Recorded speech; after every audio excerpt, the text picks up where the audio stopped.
And we are on. Meaning you've linked to me and I'm live? Yes, you are, sir. Perfect. Sorry on that one. Good morning, good evening, good afternoon, but I'm all confused. Welcome to the Red Horde, and we're doing a watch party for a neutral match. We're going to end up having Stockport County hosting the Bristol Rovers.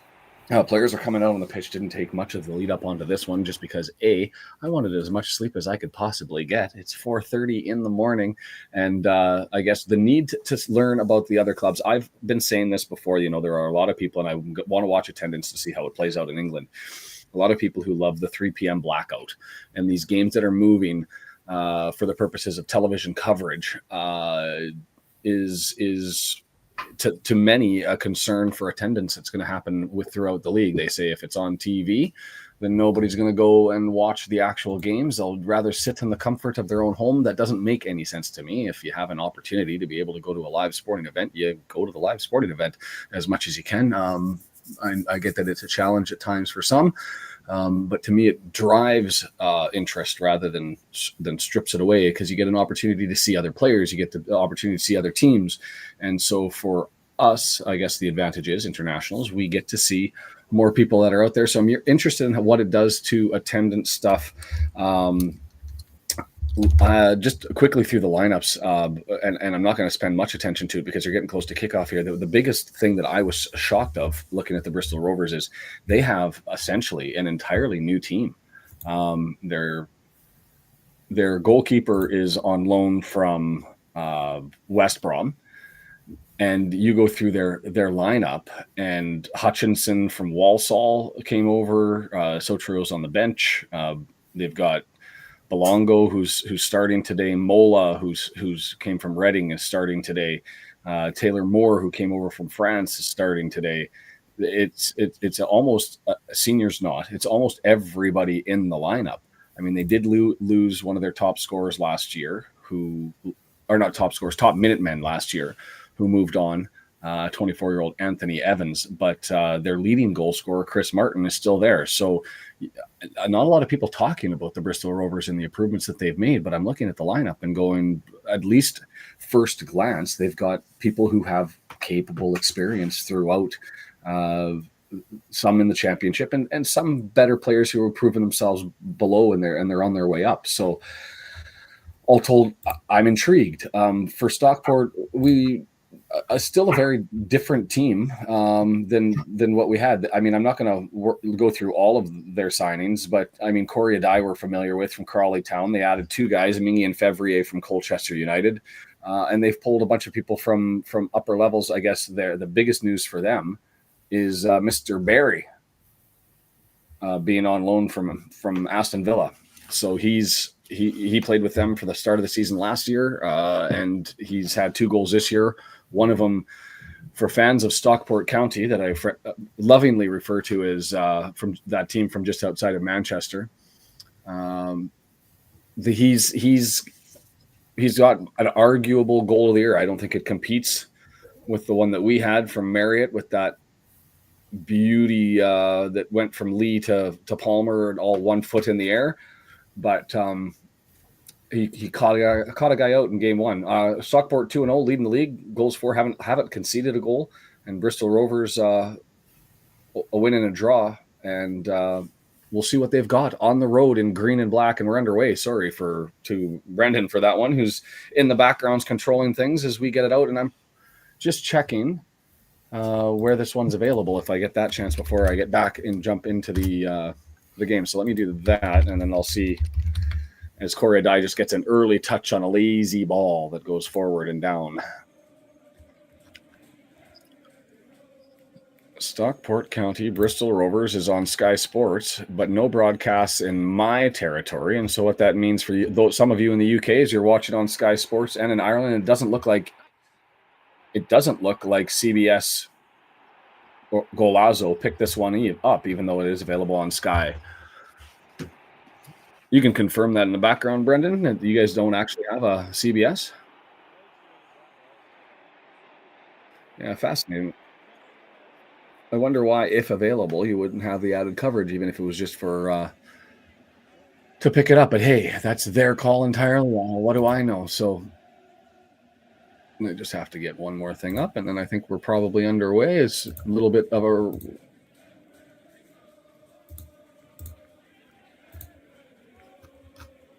And then we're waiting for that. So anyways, we're back. We'll usually do all that stuff in advance. We've got it down now as Bristol Rovers has control, knocks it out, and it's going to be thought it was going to be a corner, and so it was left, and instead it rolls out of touch, and Corey Adai is going to go and collect it, and it's just an easy play. It looks like a near full house in Stockport, smaller stadium, of course. And I'm curious to see what, I mean, Horsfall, a name that you remember from last year, Wooten, Louis Barry, because we're familiar with, but there's their lineup other than that, and Oloafe on the bench, lots of new players in the mix. As Bristol's got a high press, like they're up within the 18-yard box and got the press as Stockport gets it to Adai, and he's going to have to clear it, and he chips that off his right foot, and the press works because, I thought it was going to work. They're going to get the ball over, but they don't. Handball, not given. And Hutchinson, who's been in the mix early, down the left, and then a hard tackle. Horsfall gets in there, sliding tackles. You could hear the away side screaming for Colin Belongo, but not given. Ooh, and that was late. That was late. So no card, just a free kick, and away we go. The standard set, perhaps, because I thought that one would have got a yellow. Thomas and Hutchinson, left side, looking to clear this one into the box. It'll be the left-footed far post, headed down, not much on it, and it's knocked out as a Mocheri. Mocheri gets that one. I'm going to have to wake up here. You guys hopefully are going to see that live as we go through this, because my word, I am wiped out. Long ball forward. And I say it looked like it was full. I get to the other stand, and it's behind the away goal is probably half full, so...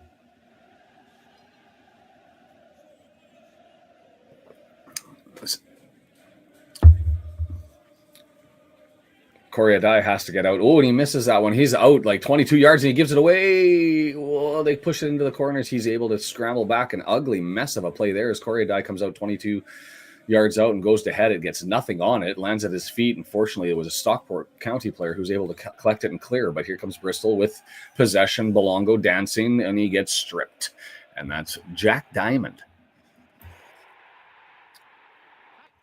So far, all Bristol Rovers all the time.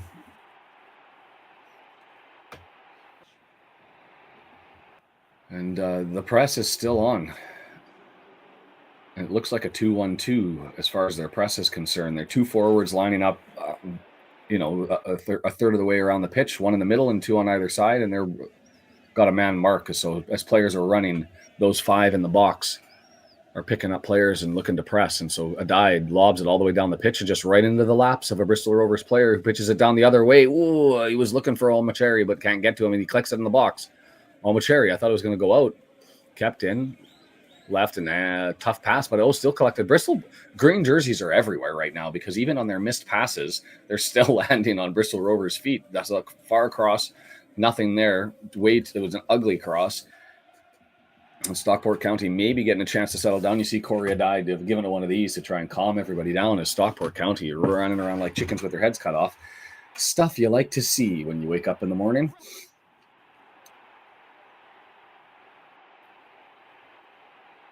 Wilson, again, thrown in and lands on a Bristol Rover foot. Right now, the midfield just being absolutely bullied by the Bristol Rovers. And I say bullied not in the sense physical play, but bullied in the sense that like every ball, every touch. And I say that, and there they go. They win the ball for the first time. I cursed it. And here comes Stockport County for the first time down the left-hand side. They called him Wooten, not Wooten.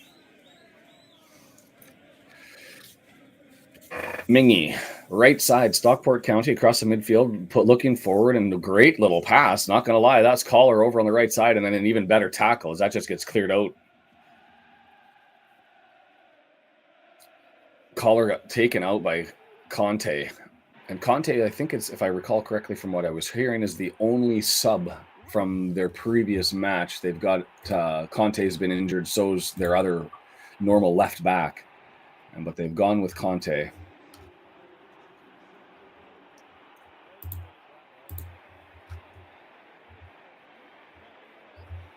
Camps, left-hand side for Stockport County, 18-yard box, looking to dance around. Barry smooths it back into Camps and back to Louis Barry. He's into the area. He can't get it there, and he's well defended. Taylor Moore, another defender there as well. Close out, collapse, just take the ball, clear it, and it's midfield, and now the battle begins, and Corey Adai is going to get a touch of the ball.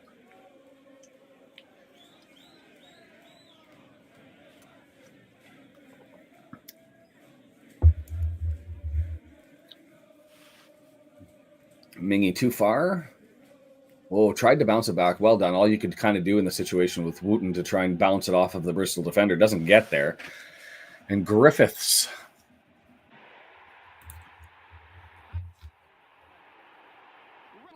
Josh Griffiths, West Brom Albion, 22 years of age.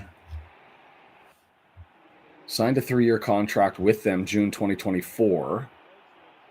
And then just loaned out. So he's had a couple of matches with England U18, U21 club, and last year he was on loan to Portsmouth.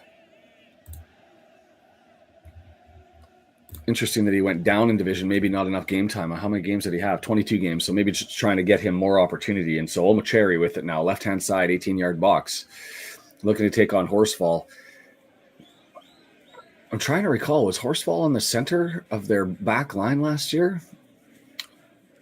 I mean, he was their top defender and the name that I recall, but interesting that I thought he was in the center of their back line. If there are Stockport County fans here, feel free to throw that one out and let me know. And I haven't checked the chat at all to see who's with me. Hey, W&G, how are you? Bristol City and Coventry. There we go. David with the information saying it was picked up, and I'm hoping, Brendan, in the background, these are showing up on the screen as they pop up. That's where I'm at, Murray. And let's be honest, we have no history with Bristol Rovers, or I haven't double checked when the last game was. The familiarity from last season, their shtick is there's an awkward collision that happened in the middle of the pitch.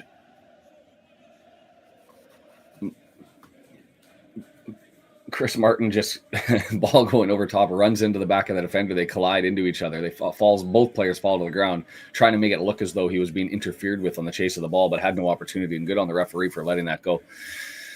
Yeah, Jake, looking early. It's very comfortable. Stockport just starting to now get a little bit of pressure. That's now their third attempt to try and get it a goal, but nothing dangerous. Though the ball's just rolling out as that one went all the way forward up to Toure.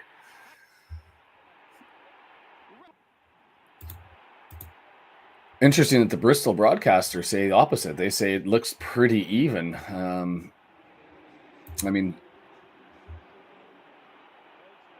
Interesting that Stockport County putting on a lot of pressure, and so they've got the press on as well, and almost pulled that one out, and instead it rolls out for a throw-in, and Bristol able to maintain control. But there's been pressure both sides to start this one.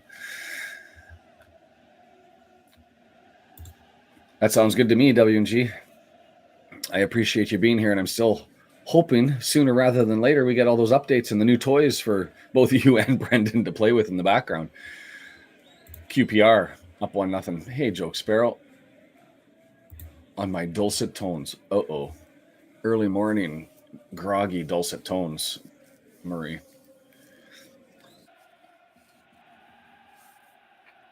And plus I've got a sleeping child in the bed next to me for this one. Conked right out.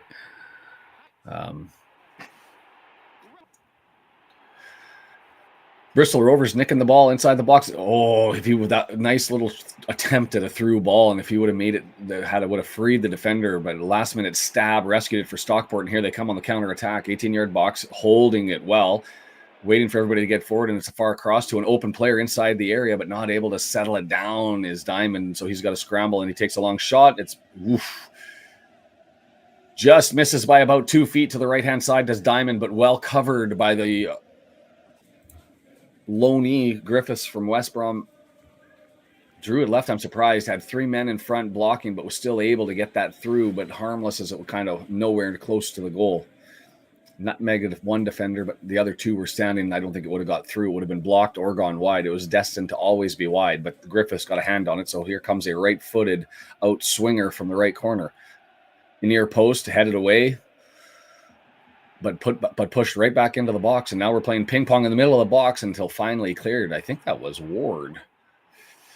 Thumped it all the way downfield, and everything that I said about Bristol pressure at the start of this is now gone entirely the other way. It's now nothing but Stockport County for the last 6 minutes. And I might have to change my audio here.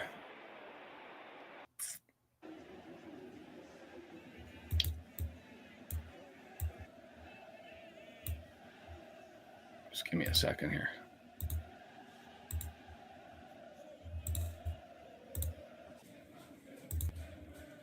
Oh,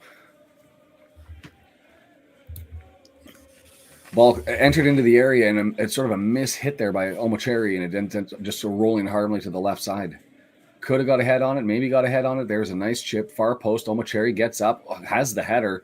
Oh, and he wasn't an attack on goal. It was actually pushing forward. I think I missed who that Omocheri was targeting with that one, but missed on the second header, and so it rolls harmlessly wide, but had an opportunity. I'm surprised he didn't go directly for goal because he had the height and had the capacity. Maybe just the awkwardness of where he was in the air and the distance away, not able to get there, as the referee says play on the grab. And so Stockport County, 20 yards out, nicely into the box, lots of space. And I couldn't cut it back. Got himself too close to the touchline, to the end line, did Collar, and so it's just going to end up going out instead. They'll pick up a corner. He had lots of space. Did Collar, turns over on the end line and tries to clear it back in on a cutback, and it just gets knocked out. And so it'll be I believe, a right-footed in-swinger from the left side that Ollie Norwood's going to end up taking.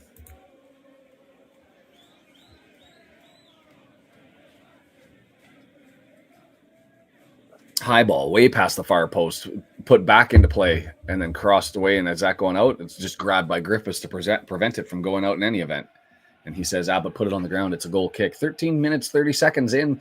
Not a lot going on in this one. I mean, they've been sniffing around the 18-yard box, but as far as anything really threatening, the closest coming that Jack Diamond attempt that really wasn't a threatening ball at all.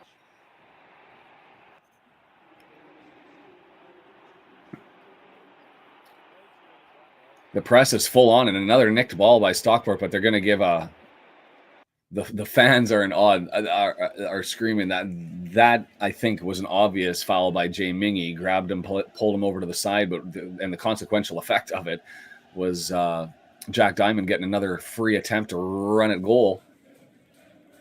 Had to blow that one down. Obviously, the fans a little upset. So I'd say it looks like it's about 90% capacity. I don't know where the camera is. I don't know exactly how many fans are seated in that area. But the left side, the larger of the ends, is 100% full. The opposite side is 100% full. I would assume the near side is 100% full. And then you've got the right side, which is their smallest stadium, their smallest stand, is probably a third full. So yeah, I'm going to guess it's 90% capacity on a game televised in the UK. So we'll measure that one off as the season goes on to see if there's actually any noticeable difference. And if anybody is watching this one, by the way, let me know how your audio is doing, because I was great to start, and now I'm all choppy. Predictions on this one? At the start of it, I would have said Stockport County 3-1, because I think Bristol has the opportunity to get one, but then seeing how many changes, a break, and a nice little flick on. It's basically a 2-on-none, and the last defender there able to nick that one back. I want to know who did that back heel in the middle of the pitch, because they kind of fell to the ground and flipped it on, and I think that was Wooten, who gorgeous little pass. It hits the ground, he back heels it, rolls his body over as he does it, and it lands forward, and away they went. And the last man there able to clear it. Desperation. Is Stockport County asserting control in this one? But yeah, if the audio, I'm curious if it's all gone to wonky for you guys. League Two has an early game. Tranmere, the Rovers, 1-0 over Walsall. W&G says Stockport 1, Bristol Rovers 2. That's a score I would take.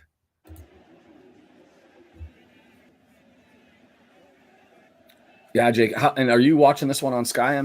I'm imagining that's the one advantage. Oof. And I've got Bristol Rovers radio audio in my ear. So I'm curious what you've got for your audio, and if you get any nice little delicious tidbits from them, feel free to let us know what they are in the comments. Because and see, now my audio's back. So thank God. I don't know what was happening. I was on a mass stutter. And as I say that, it goes to crap again. So I'm going to assume it's them.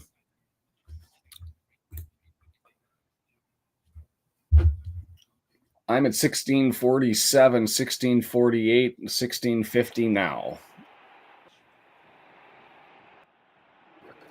Free kick, halfway line. Wilson all the way down to the 18-yard box, but he had it away comfortably by Stockport, and the rain all of a sudden just starts opening up. I assume it's been raining before, and maybe that's why that open end, I think that other end is open, not full. Bristol Rovers turn it over. Diamond, he's been everywhere. Left side and loses control. Nothing given there. He did a flop over top. It was a good tackle, and entry into the box bounced off of the defender, and it's going to be a throw? Or did that go into go for a corner? No, it looks like a throw. The heavens have opened up in Stockport. Mingy going to take it.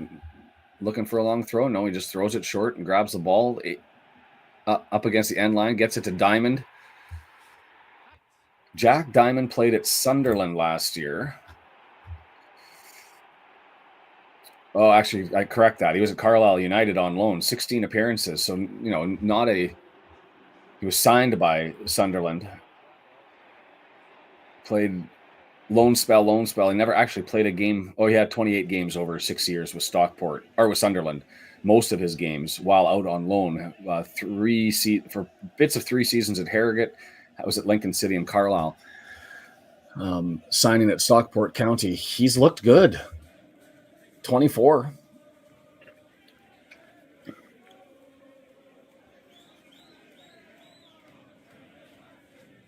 Scramble, O'Cherry in the middle of the box, able to run over top of, just out physical the center back, and away they come. O'Cherry's got it again. The inverse is O'Cherry and Hutchinson have looked good for Bristol, and here comes Bristol Rovers, edge of the area, into the area, right-hand side, and then easily cleared away. Will Collar all the way back. Conte, Moeller over to Hutchinson, and Hutchinson has been into it. And now is this how this game is going to be? Is it going to be control one way, control the other way? The season the pitch is just rotating. It's downhill one way, downhill the other way, and we're going to get another corner here for Bristol over on the left-hand side. And the audio's back. Yay.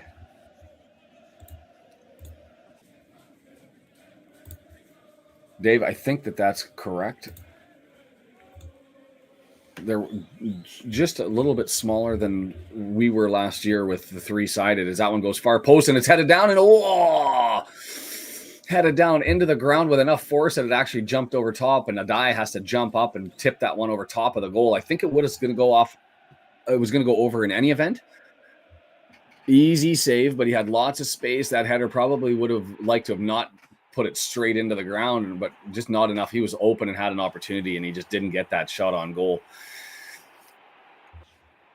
And they're actually saying, Bristol Rovers radio is saying that should have been in the net.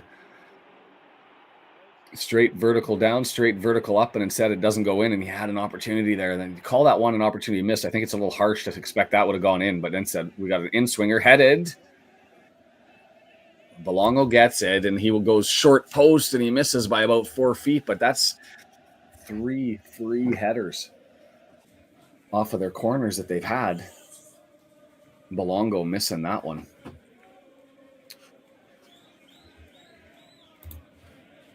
Wrexham still sunny. Hope it stays like that. I'm with you. I haven't looked around the weather, to be fair, this morning. I just rolled out of bed and threw a hat on and said, this is how I'm going to have to appear. Didn't get this one, though. finally in the mail, and I didn't have to pay duty again. So the secret is send it to work. They won't charge duty then. Administrative difficulties, perhaps harder to collect. I don't know.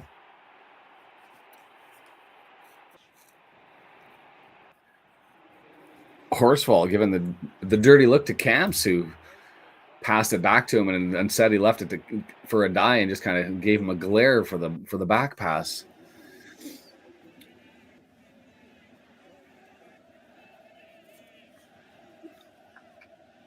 A die walking it out. He loves to play the ball.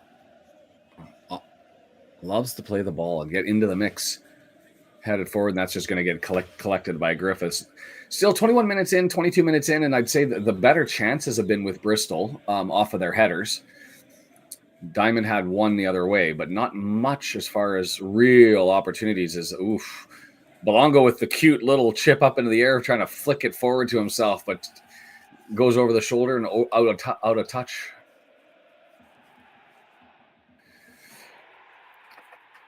I forgot to look at that far stadium, Edgeley Park, to find out what's Edgeley Park capacity. Did somebody look that up in the chat?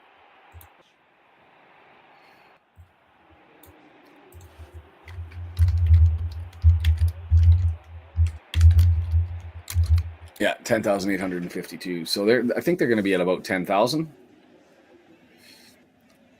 I wonder if those who are on the outside stands were able to. Are they able to find a way if there's seats that haven't been taken into undercover?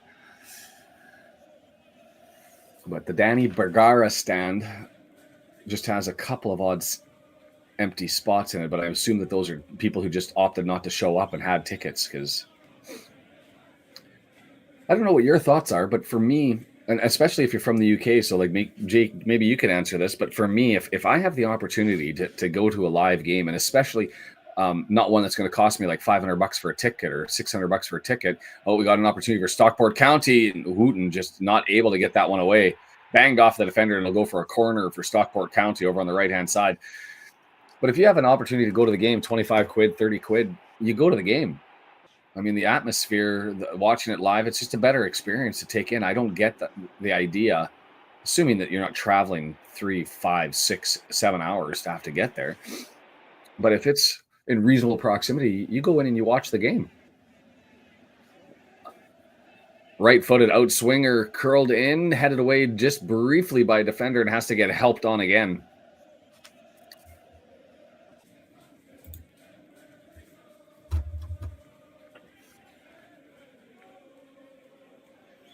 And there's a die 35 yards out, collects it and pushes it forward on a long pass, and it ends up rolling harmlessly out to Griffiths. Looking for Hooten, not able to get to him.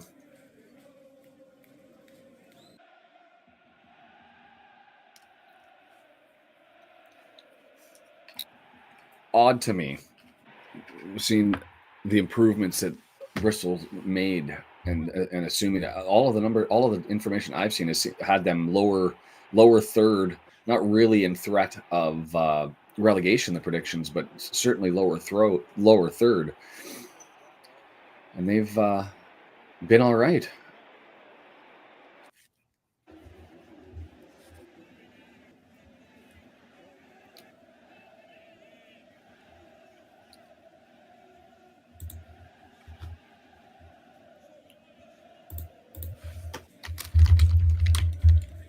I'm gonna say to you, Bristol Rovers announcers, when they're not bitty in my ear,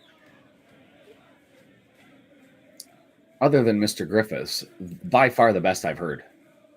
And now maybe it's just because it's radio, and so that they're providing what a more active account. But even their color guy, a former player, and the insight that I'm getting from the game, and he'll admit I'm a homer, is impressive.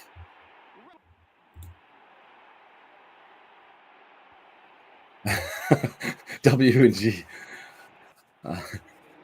Are we that bored with the chat in the match? Listen to me. My day. I had a summary trial yesterday. Didn't end up going. Sat in court all day and didn't get to stand. So I get to do all that again.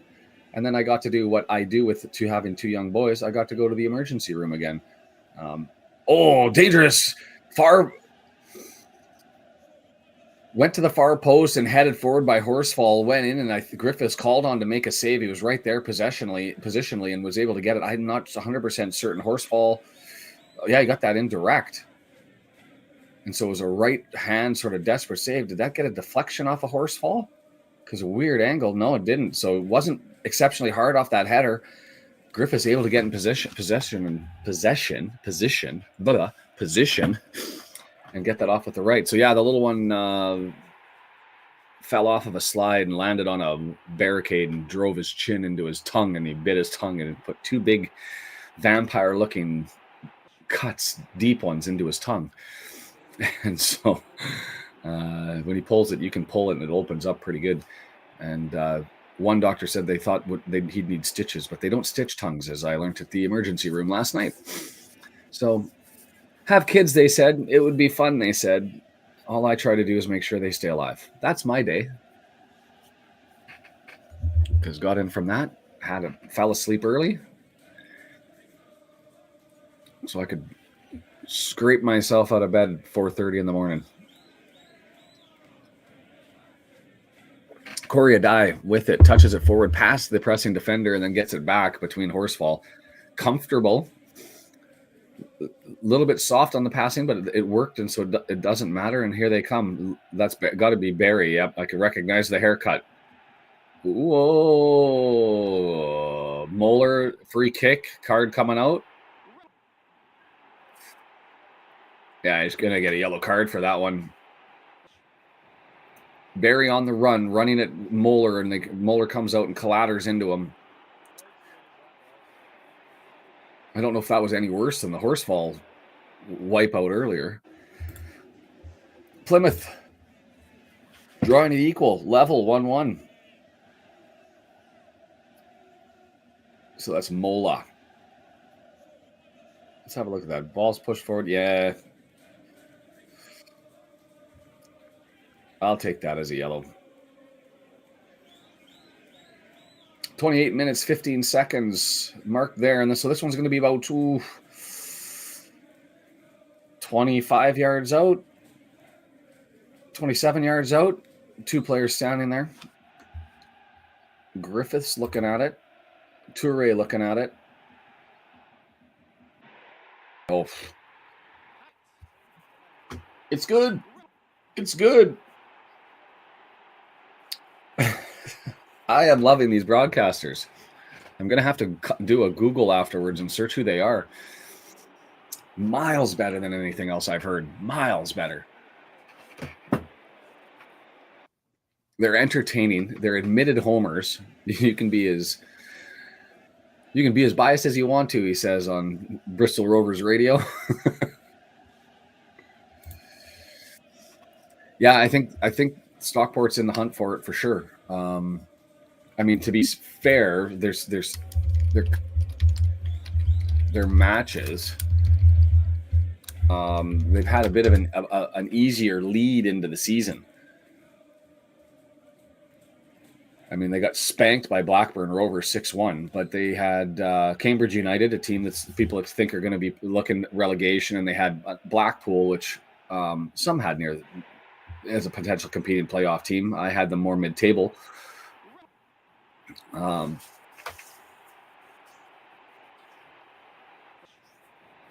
But yeah, tough to know. And the thing is, lots of changes for Stockport County too to adjust to. I mean, fortunate for them, I guess Louis Barry has familiarity, so easier to slide in. Torre, was that mistouched? Looked like it was just mistouched by Torre, and he knocks it out by himself, and away they come back with a throw in the other way. Apparently the goal is located on the moon. Love it. Well done, Mr. Roberts.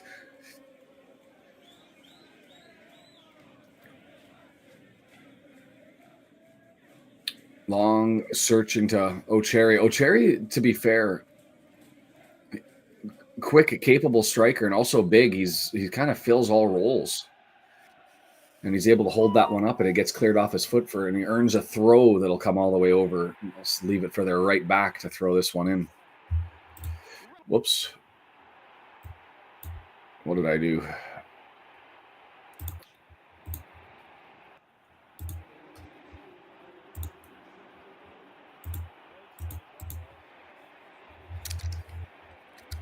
Free kick given. No, he's not going to give the free kick. He's going to let him play 18-yard box and gets punted out. He says, that's far enough. The broadcaster saying perhaps gets a yellow. I didn't look at that because I messed around with my graphics. So just give me a second on my end to make sure that I can actually see the lineup. 12 yards out. Throw in. Mistake. Thought that the player that threw the ball in didn't step back into bounds.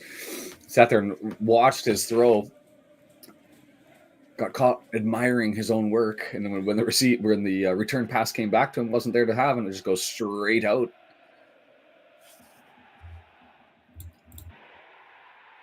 Stephen Reed on the move. Maine instead of Vermont. Got a massive connection to Maine. Back at the time of the War of Independence, that's where all of one side of the family was living, was Maine and a little bit in New Brunswick. And then when the being loyalists to the crown, they left Maine and came north. Big reason why I'm in Canuckistan and not down in the United States. Love for the crown. Oof. That had to be a free kick, and I thought it had to be given, but not given. Hutchinson, he was playing advantage, so all right, Hutchinson gets it out, and it's going to go for a goal kick. And gave the goal kick. Interesting. Brighton taking the lead over Man U. Interesting. We'll take it. And who are we supporting? I'm the team that's not at the top of the table, and so for me, it's Bristol Rovers. I mean, I think any competition.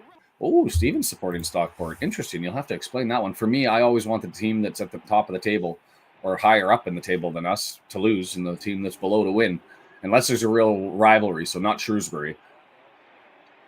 I'll only look for a Shrewsbury win if it's like near the end of the season and it's going to determine something for our benefit. Is Stockport County on the move, running Louis Barry. He's quick, but not able to maintain control, gives it away, and here comes Stockport County on the run. Is that ball another searching ball forward? That one for Ward instead of O'Cherry, and he's not able to get there either.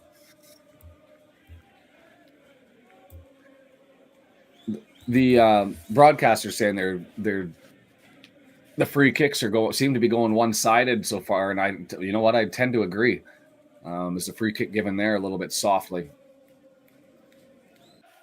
There's been a couple of challenges that, yes, you could have played advantage, I guess. Not much came out of the advantage. Doesn't get called back for a free kick, and two potential yellow cards that haven't been given so far to Stockport County, and the one potential to Bristol Rovers was given, and that was Mola picking that one up on a challenge on Barry. Right-footed forward, O'Cherry there. He finds open space. He's able to stand up.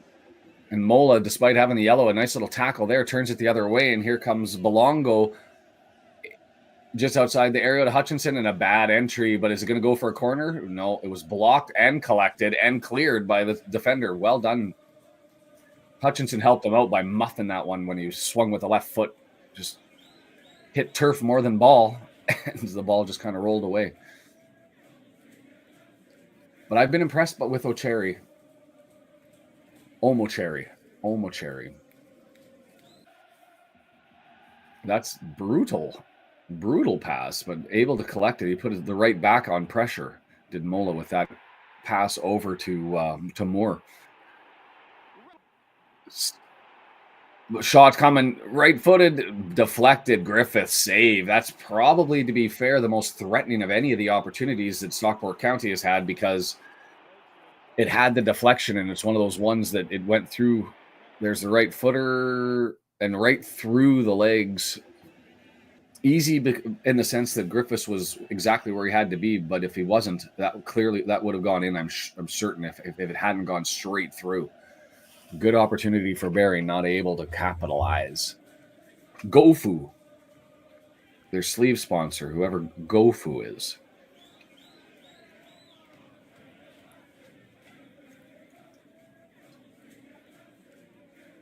Thomas does a spin, draws it back. Thomas gets it back outside the area for Bristol.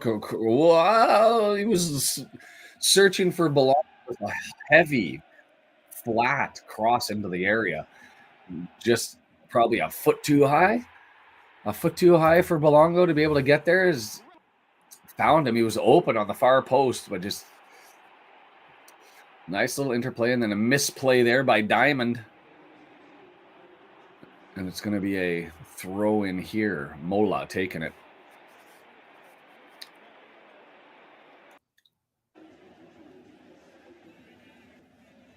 The gas. Haven't looked up the etymology for the gas yet. I know that they are called the gas or the gassers, Bristol Rovers. Belongo, that's his third ball where he gets a little bit too fancy. I don't know if he could have saved that one because it was a heavy pass over to him right up against the end of the sideline. Not able to get there. That's all over the place. The Quebec border in New York and then all the way over to Arizona. Better weather anyway.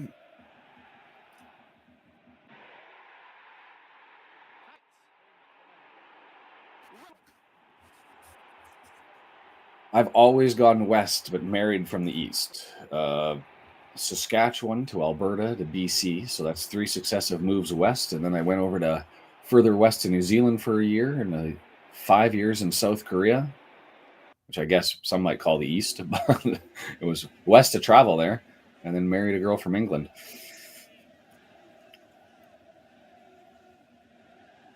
Cherry, another nicked ball, able to grab that one and get it back. And here comes Bristol Rovers on in the attack, trying to get past the midfield stripe through Conte. Going to do the switch. More.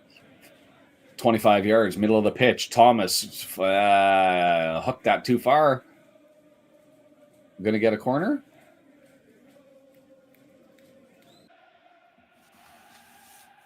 More clattered into the left back, and the audio goes out again. That's the unfortunate part about this whole exercise is I'm missing good stuff because these guys are outstanding.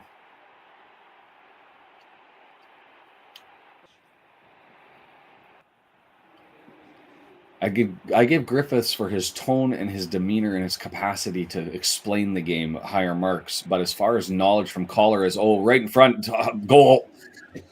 Easy as goal for Stockport County. Lands right on the boot of Louis Berry, right at the 18-yard stripe in the middle of the pitch, and he just half volleys that off the ground. One touch, one bounce off the ground, right footer through, and nothing that Griffiths could do as it goes screaming into the right side of the net. Out of the nowhere. I want to look at the build-up as to how that ended up just landing. Adai goes... Griffiths is amazing, but their color here is impressive. And that was Mola. So, yeah, that's on Mola. That was a die, hoofs it all the way down, and Mola goes up to get a header and just misses it entirely. Puts the header to a wide open Barry. Great assist by Mr. Mola on the stuffed up header. Easy as, though. Easy as. Yeah, heads it to no one in the middle of the pitch. You got to love those opportunities. You got to give Barry, I guess, credit for being able to finish on the opportunity, but you'd like to think that a player at this level, with nobody around them all the time, all the space, is able to pick one and wire it home. And here comes O'Cherry with an opportunity, but a die nicks it. 40th minute upcoming.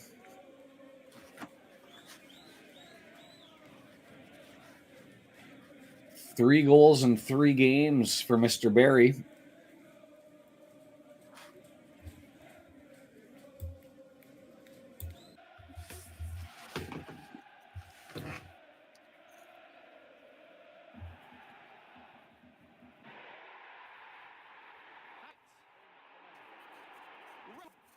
Don't like setting up gifts like that. Seeing defensively Mola with the big mistake. Yeesh. Stockport County with it again. I haven't brought up the FOTMOB stats. It feels like it's probably Stockport County with just a bit more possession at the moment. Let's see what they've got. No wonder it's not loading up. It's because I've got the wrong game trying to load up. I thought, man, that's taking a long time. 58% Stockport County, 42. That feels about right. Expected goals 0.28 to 0.18. That's before the goal was scored, I'm assuming.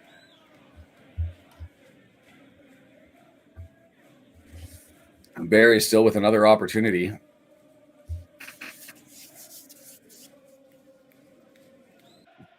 Another giveaway, and here they come again. That's 2 giveaways and opportunities. Diamond in the area, and he's just stopped. And who's got it? It's loose. Griffiths again, and a really poor clear. Man, Bristol Rovers has taken 2 pistols and shot themselves in the foot twice. Once they missed, but my word. Stockport nicks the ball again. That time Belongo trying to hold up the defender so could roll out a play, unable to do so. And Stockport County coming back at him. Into the left, into the area. Camps tries to get around. It's not touched forward. And here comes Stockport County looking to reprieve for a second. I want to look at that as it looked like a stuffed clearance. And I'm not 100% certain how that ball didn't end up in the back of the net. That's got to be a free kick. Nothing. The referee not giving anything here and gives it. Instead, it's up to O'Cherry. Left footer. O'Cherry cleared away off. Toure puts it behind on O'Cherry's left-footed stab at the goal that I think would have gone wide, but I'm not certain if that player would have got there to be able to collect that. So here's the replay. Oh, hey, Matt from the Racecourse Ramble. How are you, my friend?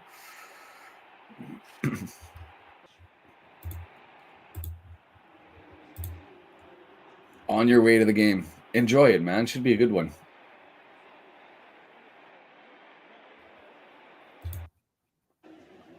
There you go. I'm going to post a few on X and TikTok Beauty. Have a look at them. O'Cherry to the right, to the left. Would this have been a threatening left footer, or did he hook it too far? Hooked it too far. I guess the only question is whether Thomas would have got there. So it was punted out, and we're going to get a left-footed in-swinger from the left-hand side. Yeah, all is good in life and just busy doing my thing and enjoying the fact that the season is back on. Ruth, good morning. Everybody. Another one that Bristol should have had that one. Great delivery to the far post. And I don't even know how that didn't go in and how it came out of that weird angle, flipped over to the 18-yard box, is put in again by Thomas, bangs it off of a defender's head. Thomas gets it again, gets it to Hutchinson. Hutchinson inside the area, right-footed. Oh, boy, the guy misplays it and it doesn't go in. My word. That is 3 missed headers for the Bristol Rovers. That's whatever happened on the far post over there. And then you have that bullet that was put forward by Moore. And Odai misses it, but it hits his knee. Like, you got to be looking at this one and scratching your head. The expected goals nowhere, as far as 0.47 to 0.31. But there's legitimate opportunities that Bristol Rovers will probably look back at the half and go, how in the hell did we not collect at least one of these? And I'd love to see the replay on that corner because it goes far post. And you have 2 players, one from Stockport County, one from Bristol, sliding forward, and the ball hits somebody and comes out and clears the exact, doesn't go in. Treatment time. And I'm guessing because of the treatment time, we'll get 2, maybe 3 minutes here. That's Martin. Left knee.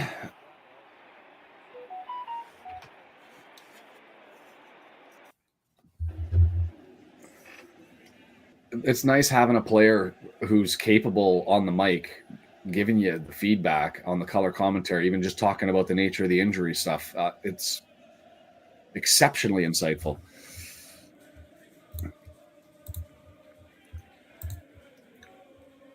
Interesting. The King back on the bench. I'm there for it.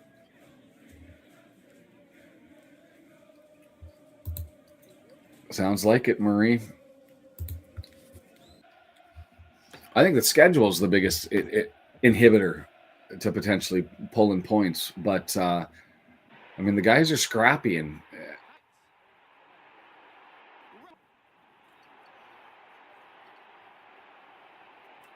Adai just trying to get to the half, had the drop ball and rolls it to the corner, and then waits for Omo Cherry to get up there and press him, and then he grabs the ball and plays it down, and he's just got it on the floor, and he's not going to look at moving forward. Ruth is excited. Bristol City, that other team in Bristol, up on Coventry.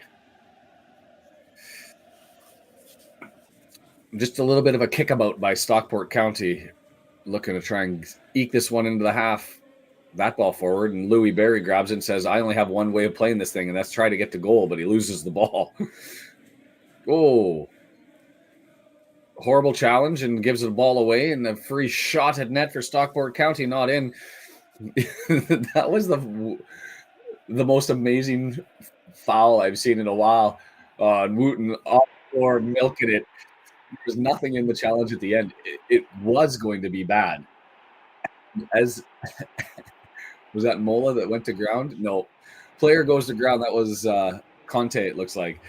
Goes to ground, and he's sliding, and he has enough time while he's sliding to say, I can't clatter into this guy. I need to pull my leg away. And he pulls his leg away. Wooten's smiling. Oh, did he put him in the book? That's brutal. That was soft. Did that go up as a yellow? They did. They gave him a yellow for that. My word. Had he had collected him before pulling his legs out of it, yeah, it would have been there, but he barely touched him by the end of it. He'd lost all momentum before he ended up touching him. They got money. They obviously don't have turnover, so this is coming from the owners, and the owners are paying. So it's everything that Stockport fans have said is wrong with Wrexham, which I find entertaining. Stockport County saying what Wrexham did, buying the leagues, not fair. But I think that there's a big difference between doing it with turnover and money earned rather than owner equity. And yes, the owners put in equity for Wrexham, but they put it in for the purposes of capital expense. $7 million in debt, $2 million to purchase the club, $9 million total. You got $9 million in assets from the improvements and stuff that you've done to the pitch and the value of the club. So, ownership of the pitch and the improved value of the club. So it was all capital expense. So I view them as two very different management ownership models. One happy to spend, but without the turnover, and the other spending within their means. But if somebody wants to debate me on that, I'd certainly listen to them. Another thing, and this is what I wanted to finish. Do I have any Canadians in the chat?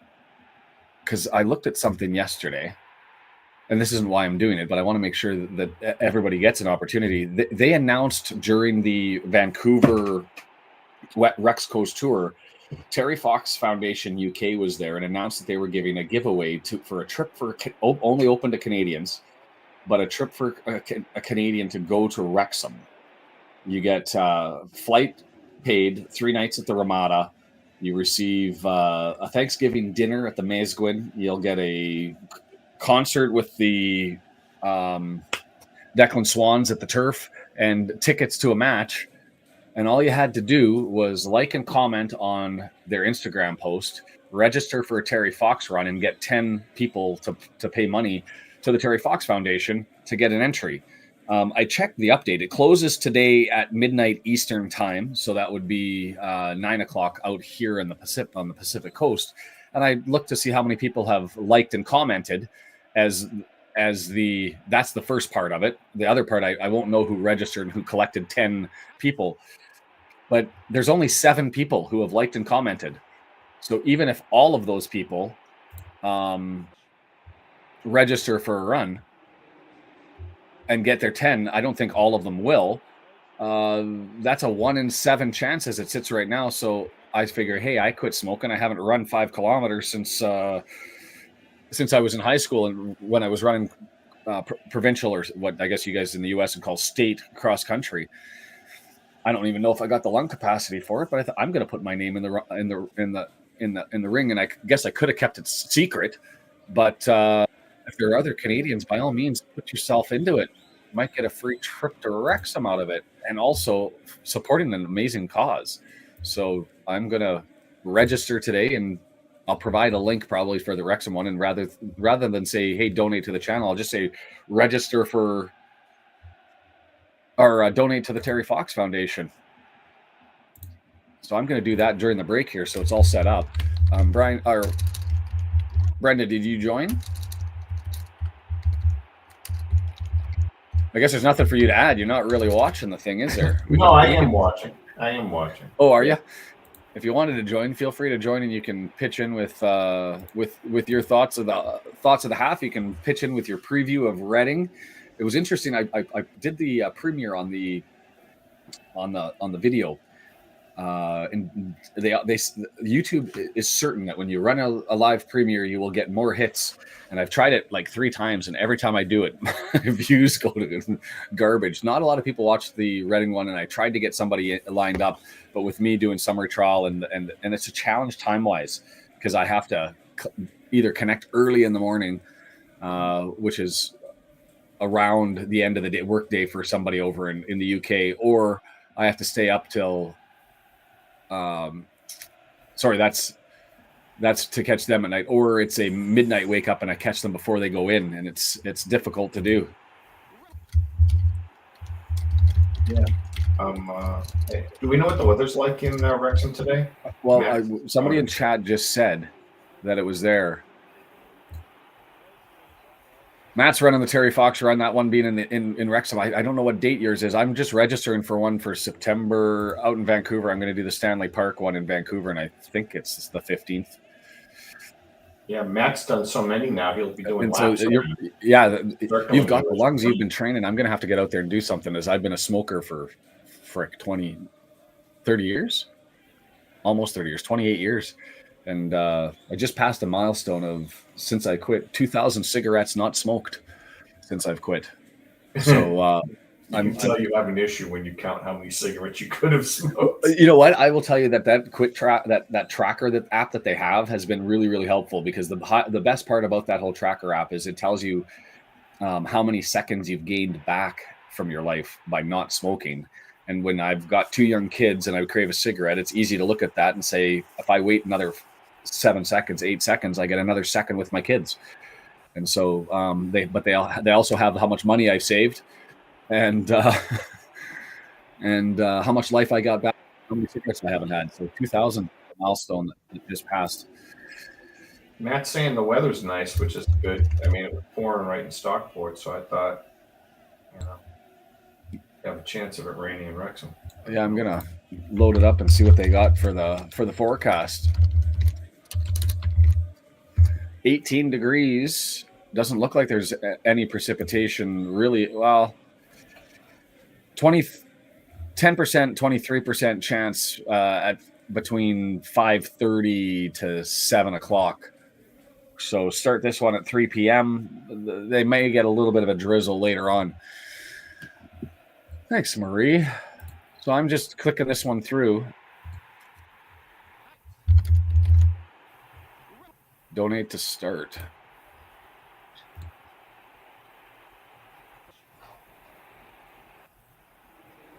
I wonder what everyone's thinking. Is Mullen going to be on the bench today? He usually likes to bring people back from injury onto the bench and then give them a little time at the end of the game before they start again, right? So lead everybody into it. So I'm really curious with Ehi Bashiman, who's going to be on the right-hand side for Ehi Bashiman, because and Matt, that's the name to look at. They're big, tall number 9. If you haven't seen Reading, Ehi Bashiman was impressive in the game that we saw on TV anyway. And in Mbengwe and Dorset, the other ones that I pegged, they've lost Aziz. One of their strikers, he's gone. So it's really Smith and Ehi Bashiman. To a certain extent, Savage up front, that I guess will get a lot of attention. Try to have himself a game playing in Wales. I did a Terry run when I was a kid, but I'm going to call that my first one. Well, Matt's already at the grounds. Getting into the new fan zone.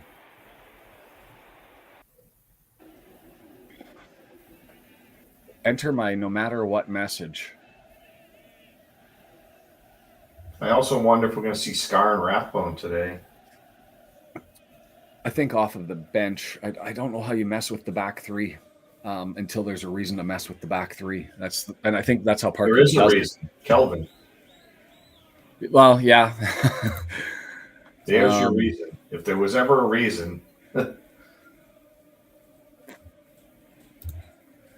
Emma, we don't watch it. We're watching the game, and so I can tell you that if you're looking for a link, I don't know where you are. If you're in the UK, you have to go to Sky. If you're, and that's the game is only available according to Live Soccer TV in the UK on television. If you're looking for a link, otherwise, you're going to have to pay somebody on an iFollow through a team. So I'm watching through Bristol Rovers iFollow. Reading bus just arrived.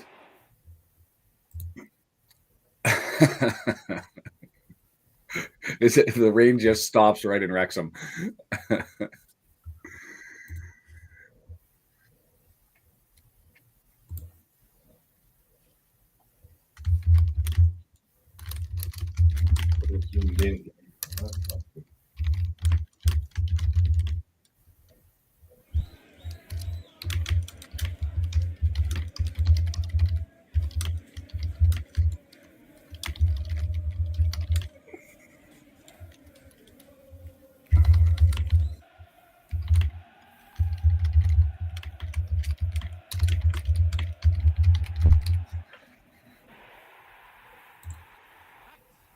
Oh.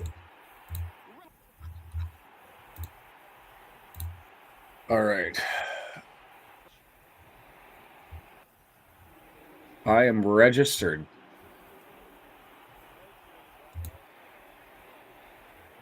Continue.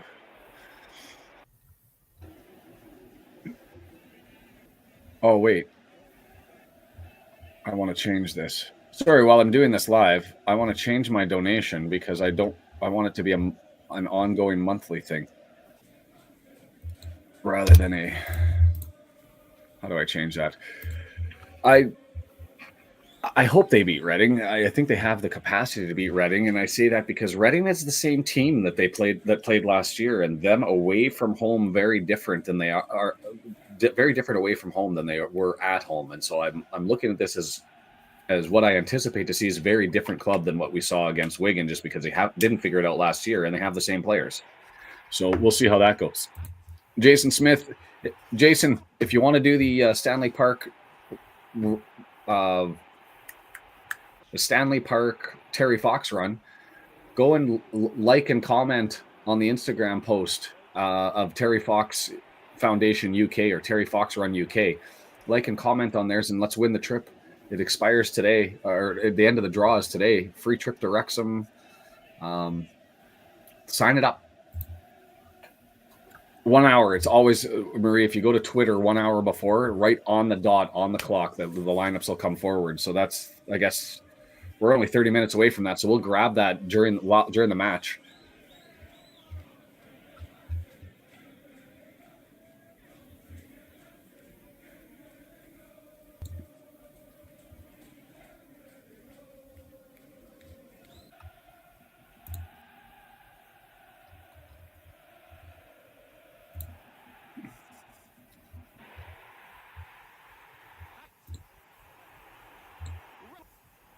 Sorry, I just want to get this done, and I'm doing it live, and I should have done it last night, but because it expires, I want to get it done. I'm filling that out as no. They are not back out on the field yet, anyway. Yeah.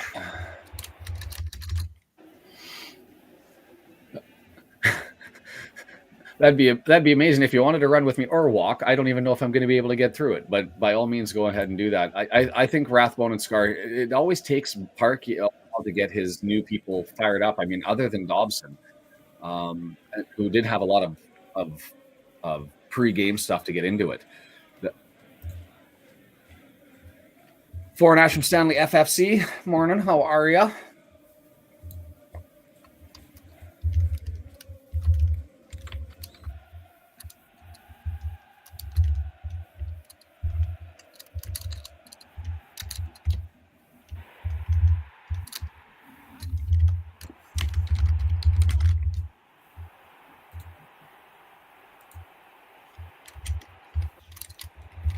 At least it stopped raining and Stockport just got back out. It does look, yeah, the weather looks like it's just like the heavens opened up for a second as the players are making their way out onto the pitch.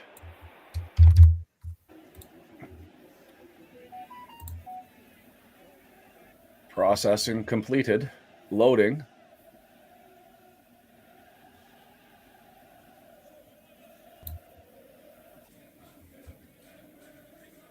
And now I get a bonus entry. So if anybody's interested, even $5, there's the link. I'll put that one in there as I guess I'm doing a Terry Fox run. And if I need 10 names to get me into the draw, and I'm telling everybody because I don't want it to just be about me and keep it secret and try and sneak in a win, but they're looking for donations. There's a prize to be won. And so why not somebody from the Red Horde go over and take in the game? I think that'd be glorious.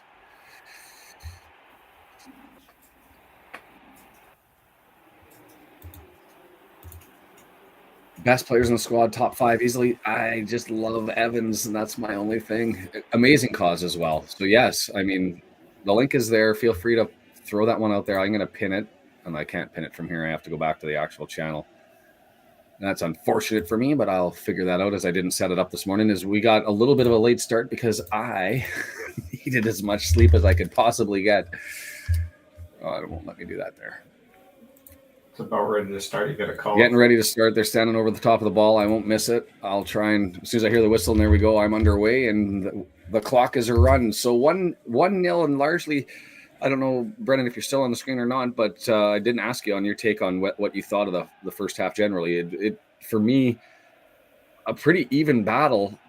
I don't think the referee is favoring Bristol by any stretch of the imagination. But no, the Stockport game just started the second half, 45 minutes in. So we'll wrap this one up and then slide over and maybe have 20, 30 minutes. But we'll mostly talk about, or not mostly, but we'll also additionally talk about the Reading game and the preview stuff as we try to get into this one. Stockport County starting it off. Across the box, nothing there, and it's cleared away. And Hutchinson, who looked good very early on, hasn't really been as noticeable as he was in the first, I'd say, 20 minutes. So we are just through the half as we're at 45 minutes and 50 seconds, coming up to 46 minutes as my little one stirs next to me. 46.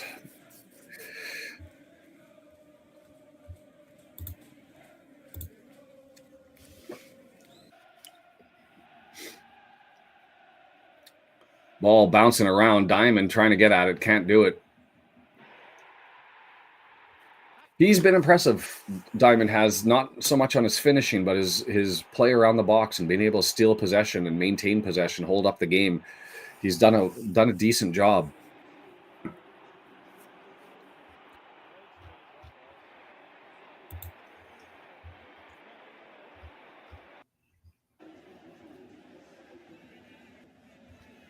September 15th, Sunday. Going for a run. I'm going to have to start hitting a treadmill and getting outside and blasting it off so I don't kill myself on a Terry Fox charity run.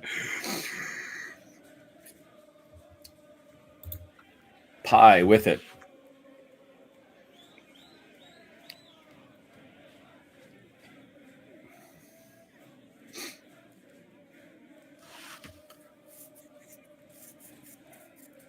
Long searching ball, gets it over to Diamond. Diamond with it cutting into the middle, loses control of it, nicked away, but Stockport able to secure it again, this time through Ollie Norwood. And I didn't see whether they did a substitute with the player that went down. Why did I do that?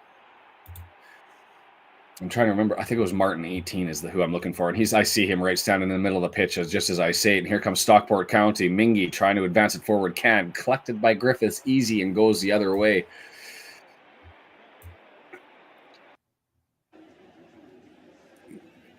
Hey, it's a free kick on a... That was a borderline whether he actually got there, I think, to make that tackle with the ball. I thought he got enough ball to make that such it wasn't a free kick, but I guess the fact that the player ended up going down, the referee gave the free kick. I think he's been a little bit unfair. And here, as I say that, Martin comes out, and it's interesting to me why they wouldn't have done the sub at the half maybe to give him an opportunity to go and see if his knee was okay, but I would have left the window. If you do the subs during the half, you don't waste a window. So I guess let him go and stretch it out. Yeah, there hasn't been a push. Well, and as we say that, here's the first one for Bristol trying to push forward on the open end stand at the edge of the stadium.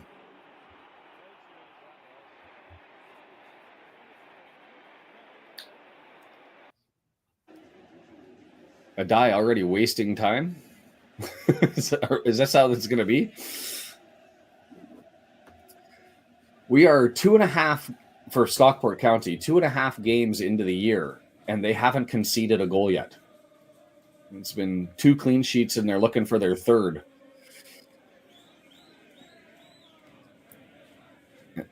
And I do think that Bristol Rovers jinxed in scoring because they've had opportunities with 3 headers off of corners that have all missed. I'm just not able to connect on stuff. And that one's going to get hammered, and it's going to go for another corner. And they've had opportunities through their set pieces, just not able to get any finish. Had that other entry into the box that I didn't even see a replay at the half. That were the 2 sliding players, 1 defender, 1 attacker for Bristol.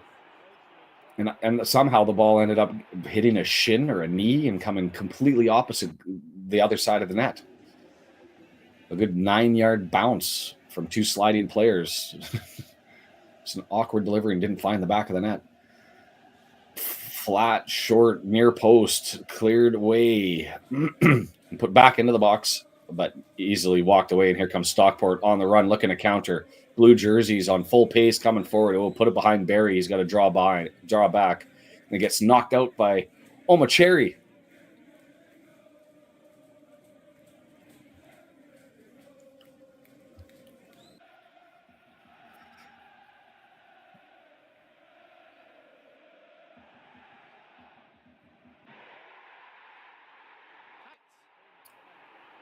21 minutes away from the rosters being announced, the potential rumor that Mullen could be on the bench for the Wrexham match.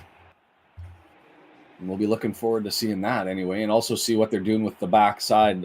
I'm curious. Whatever happens on the right, it's clearly going to be Parky's belief on who his best defenders are, because that's where the threats come from, almost exclusively from what we saw. Ehi Bashaman. And Smith, if I recall correctly off the top of my head, 15 goals last year. And Brendan, did you watch that game with me? I know you were on. Yeah, because that one was on TV, I think. But in any event, I didn't really notice Smith at all. He looked labored. High, looking to try and get that one in, cleared out and into the... And this is really all Stockport first 6 minutes into the second half. Very nice little pass, looking far post, and Mola able to clear that. Put back into the box, hammered. Whoa! Opportunity there. Will Collar gets it 17 yards from in front of the goal, right-footed, searching for the right corner, and instead Griffiths gets over there and gets a hand on it. If you would have got that 2 feet off the ground, 3 feet off the ground, it would have gone in. That was another bad defensive play, as that came off of a defender instead of a clearance, ended up passing it right through the middle of the box. That was a stab by Conte that put that one right onto the boot of Will Collar for the opportunity. So right-footed outswinger going to come from the right-hand side. On the floor, flicked on and cleared. Omacheri on the near post, able to step off the post and clear that one. It was flicked on off the floor and then put towards goal, not with much pace, and it just had to get cleared away. As Barry over on the opposite side, over on the right this time. And then there's a tackle. That's got to be a free kick. Norwood walking the ball to the referee. Take a little bit of time off.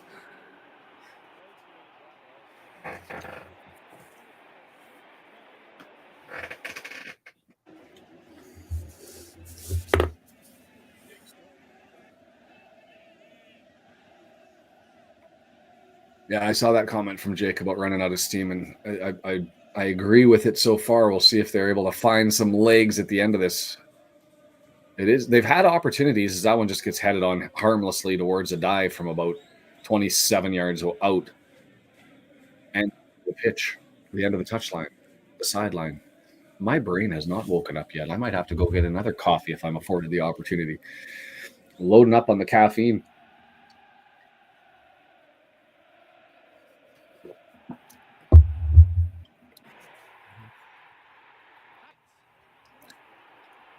At least a little foray into the attacking end as Almocherry grabs an 18-yard box, left of the 18-yard box, looking to get across and can't do it. Here's Ward.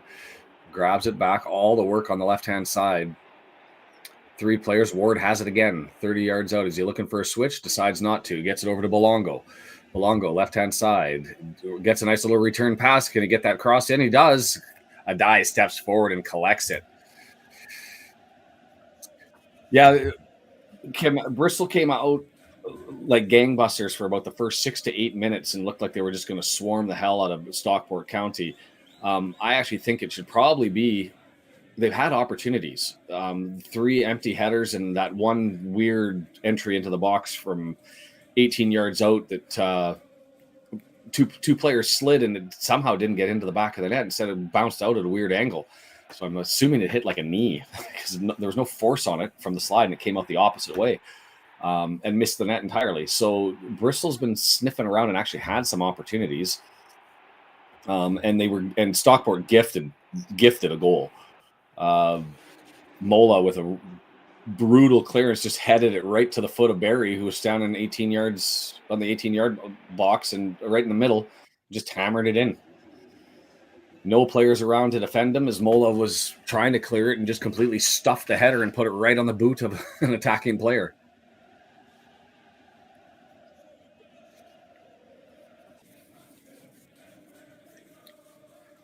And to be fair, and somebody can comment if they've been watching it and tell me I'm wrong, I haven't been that impressed with really either midfield. Louis Barry has been doing Louis Barry things. Defensively, they've mostly been there other than the mistake. And as I say that, Louis Barry gets a touch over to Wooten, 18-yard box right next to the goal line, dances around, well played by the defender. And that's what I mean is the defenders on both sides have done a good job of taking away opportunities and even desperation when somebody gets through, been able to come back and scramble and make stops. It's just really that one horrible header by Mola, the difference in this one. And I haven't said Almocherry, I think, much in the second half. He's still running aimlessly all by himself, the striker for Bristol, but nothing there. As Diamond taking on Belongo. Tried to get the cross. Belongo denies it. And this is what it's mostly been. And that's got to be the sub. I don't know who that is that came in for Martin, who went out with that knee injury from the first half. You can tell he's got more energy than anybody else on the pitch trying to hunt that one down as Belongo trying to fight Diamond off. Mola comes over to help. And then well played to get past him. And then a brutal pass. And the Bristol Rovers broadcasters just talking about the entire game. It's been a little bit of detail. We clear the ball, try to do things, and here we go. First sub for Stockport. Diamond coming off. He's had himself a solid game. And Fevrier coming in. Fevrier, Colchester last season. That's got to be quite a change of pace. Fighting for relegation last year, and now you're at the top of the table in League One. Hutchinson collects on the throw-in, flicks it up and over. Horsfall clears it easy. Horsfall looking good defensively, and really he's probably had more action than anybody else on the back line for Stockport County, and he's been there for most of it as Bristol Rovers trying to come up through the left, and Ward just not enough. It loses the ball, but they're able to gain it back, trying to run across to the left side. Just loses the ball at his feet and gives it away. Switch, a brutal switch. And Stockport County, there's just not really much bite into this one.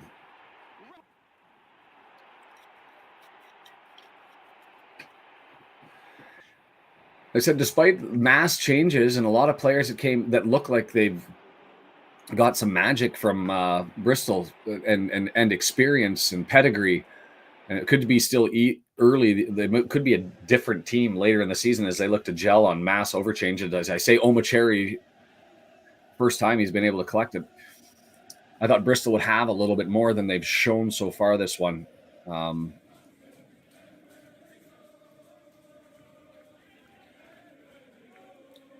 But you look at like that giveaway that just three players all too close together, positionally out of shape and out of form, and just Stockport able to grab it, and then Hutchinson gets taken. Yeah, Mola hasn't looked solid for sure. Hutchinson fouled there.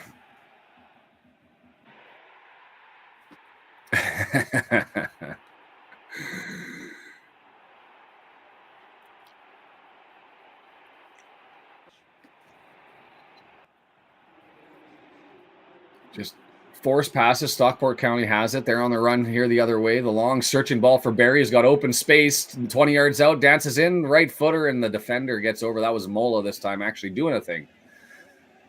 Gets it out to Hutchinson. Now we're getting something going. Both sides counterattack the other way.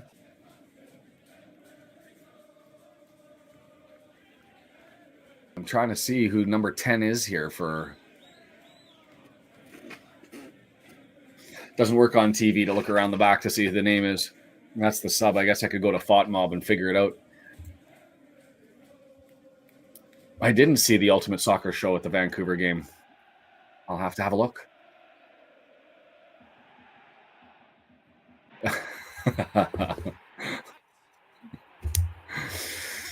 There are rough parts to town.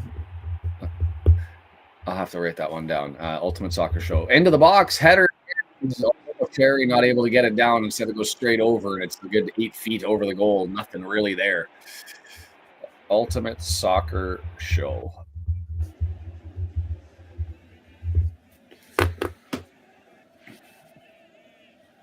In between two defenders, tries to go up and make contact, doesn't get it. And see, the nice thing about having this player's, the former player doing color communicates so well and just talking about the difficulty in scoring in a header like that is it's insightful. And it's stuff for a guy like me who only played recreationally. You get a lot of information and knowledge about setup, style, positional play, the details. Conte not able to keep the possession on that one, in Stockport County looking to get that. Not a fan of Vancouver. And I'm assuming that's Vancouver the city, not Vancouver the club, or maybe both.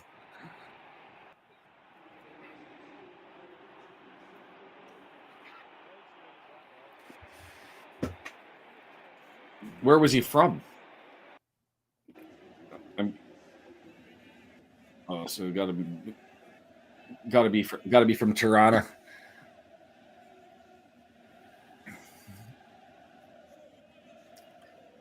It's the unfortunate reality of Vancouver and of Canada, I guess. I mean, we have a homeless population. I think a lot of places do, and the weather is better on the West Coast. We don't get the snow like everybody else does, and the below freezing temperatures. So there's a lot of movement to the West Coast for people who have to. Stockport with an opportunity, but the left footer that misses as Fevrier had an opportunity, not able to get there.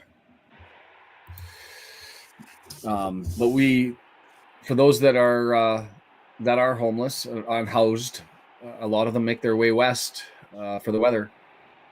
Easier to deal with and fight off the rain, I guess, than the cold. It's the unfortunate reality, but we've got problems on a downtown east side.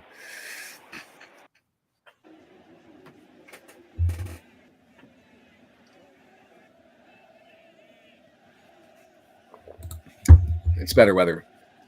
Goal. Wooten on the corner, able to get his head on it, puts it into the back of the net. That one's well-deserved. So now I can't say at the end of this one that they did deserve the 3 points, as they clearly put that one in.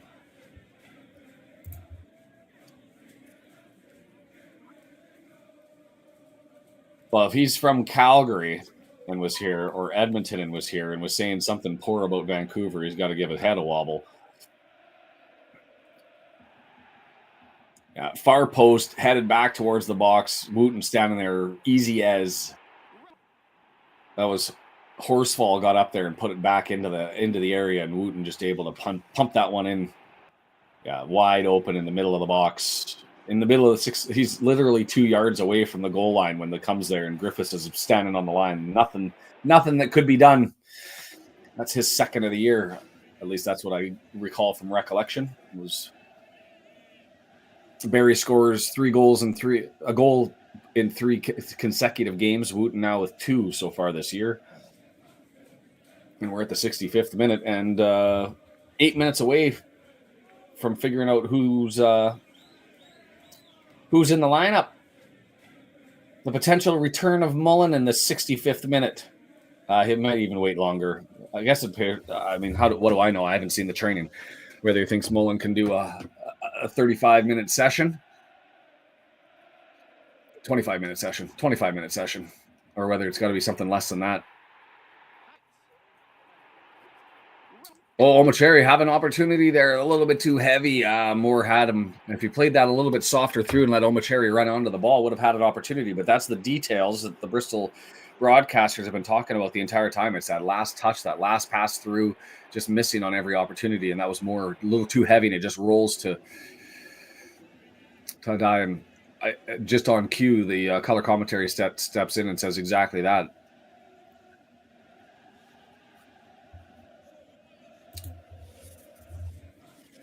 25 minutes left to play, so that'll take us to 6:30, and then we'll have to grab the new stream code and bounce over really quickly and jump right into the Wrexham stuff and talk to prepare.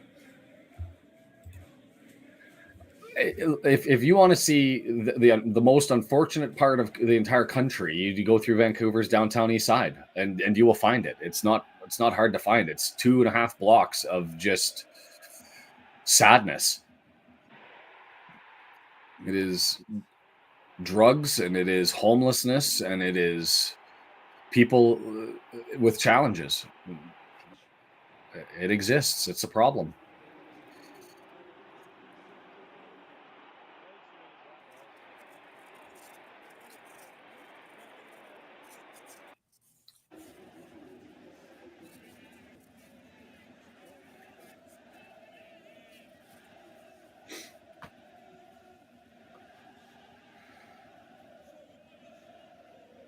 And I think every strategy used from the safe drug sites to dispersing the crowd by forcing them away from the area to everything's been used. And the problem is when you disperse them and you send them away from the downtown east side, they end up going somewhere. And so you put them into different areas, and they congregate in different areas all over the city until they end up being moved around. So it's sort of one of those things that it's just become the unfortunate familiarity. That is true. if you partake, it was certainly true, I think, before it became legalized. That now it's all the government stuff. You can get what you want and find what you want. You didn't have to worry about the batch. But before that, it was always BC had the best stuff. So they say.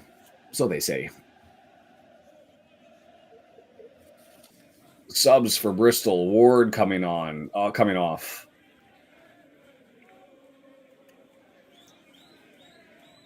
Garrett.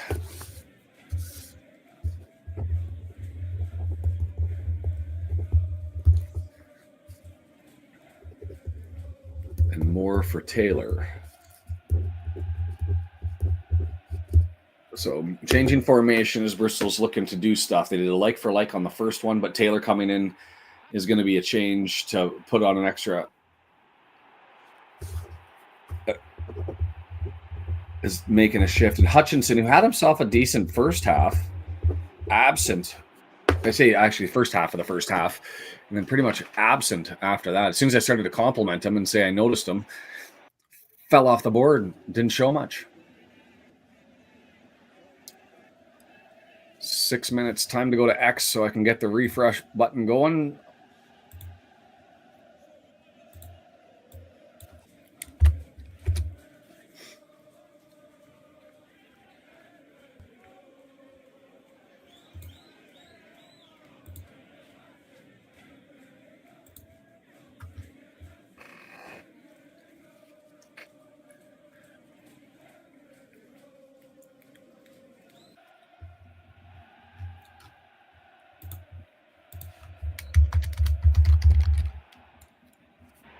At Wrexham AFC, refresh that one, and we'll find out in 3 minutes exactly who's playing. We'll chat about that for the remainder of the game, as this one seems to be easily and comfortably in the hands of Stockport.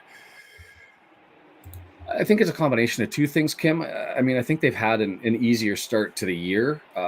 Cambridge United, not really a threat. Blackpool, mid-table. And the Bristol Rovers, who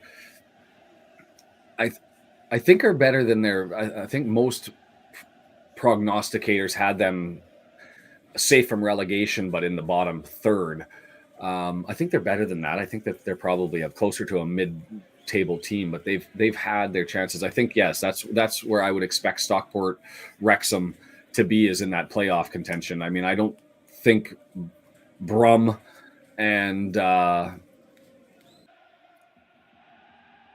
Louis Barry on a free run in behind.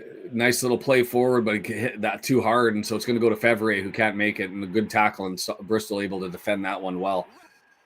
And I had Rotherham getting an opportunity to fill that other second spot with Bolton, but Bolton, Brum, Rotherham, I think that those are the three teams with the lead on the autos. And so then you've got about 8 teams that I think all legitimately have a shot, and they're sniffing around at that potential playoff group. And I think Stockport County's in that mess. Man U, late, I'm assuming, or relatively late, coming back from being down 1-0. Team news in 2. Yep, waiting for it. 1 minute, hitting the refresh button like mad here. And we'll see live. Rathbone watch. I'm interested to see who's on that right side. That's the first thing I'm going to go to, is who's on the right side. Is it Revan who's going to be dealing with Ehi Bashaman? Is it going to be Scar coming in instead of Cleworth? Is it going to be Barney? Free kick into the box. Wooten not able to control it. It was a flat, hard delivery and would have been a bullet for him to be able to control, but they're able to maintain possession, and they were going to go again, but a flubbed touch of the ball. Barry back into the box. Wooten had that far post targeted and just missed. Had an opportunity for a second one, missed. Refresh. And it's loading. Team news. Ogonko in goal. The back line. Cleworth, O'Connell, and O'Connor. Ryan Barnett on the right. James McLean on the left. Cannon, Dobson, and Lee in the middle. Palmer and Marriott up front. And who's on the subs? Mullen. He's back. Burton, Scar, Bolton, Revan, Jones, Mullen, and Fletcher on the bench. So unchanged from opening day. You'll take that, won't you, Josh? Especially having Mullen back in there. And for me, the big question is watching Ehi Bashaman and what he's going to do or try to do up against Barney, running along that side, and having Max. So it's going to be, to me, the most important 2 people on the pitch are going to be Max Cleworth and Ryan Barnett. They'll just. Oh yeah, Rathbone's not even on the bench. Jones instead of Rathbone? Make that make sense.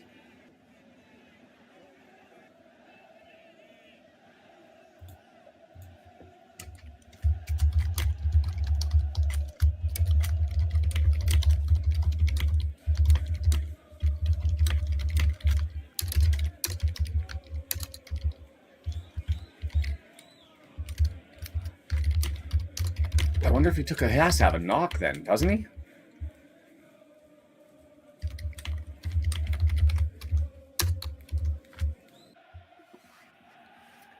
Mullen on the bench. I think for long-term season reasons, Kim, I absolutely agree with you. For this game in particular, Barney and Cleworth is the interesting draw for me, and Scar being on the bench. Almost Sherry with it. Opportunity is close. It's in there. Oh, opportunity again. Back heel missed. There was the opportunity for the Bristol Rovers to draw this one in and make it a game, and they had the opportunity, and Garrett just pushes it far to the right. Almost Sherry had an opportunity close, couldn't get it, drew it back. Almost Sherry in behind, gets an opportunity, draws it close to the goal line, cut back pass, not able to be taken, and then it ends up on Garrett's boot, and he back heels it and ekes it wide. It has to be a knock with Rathbone, no? Oh well, I tweeted no Rathbone on the bench? Question mark, exclamation mark, and interrobang. One of the better words in the English language.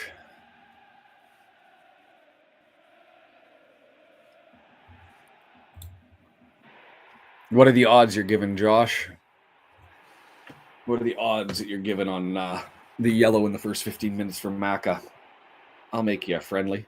Another reminder, if you're just joining this one, I just signed up for a Terry Fox run. If you're Canadian, you should definitely do it too, while also liking and commenting. Free trip to Wrexham on the line and raising money for a good cause.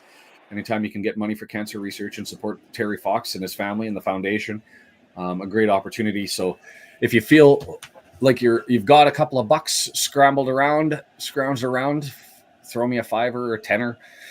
Try and get a bunch of names on that one. And for other Canadians, share and share alike. Sign up for it. Free trip on the table and on the cards if you can sign up. Get 10 people before 9 o'clock tonight to go to Wrexham. Thanksgiving dinner. A whole bunch of stuff. So I think the interesting part for me too, Evans not on the bench. Jones getting the nod over Rathbone and Evans.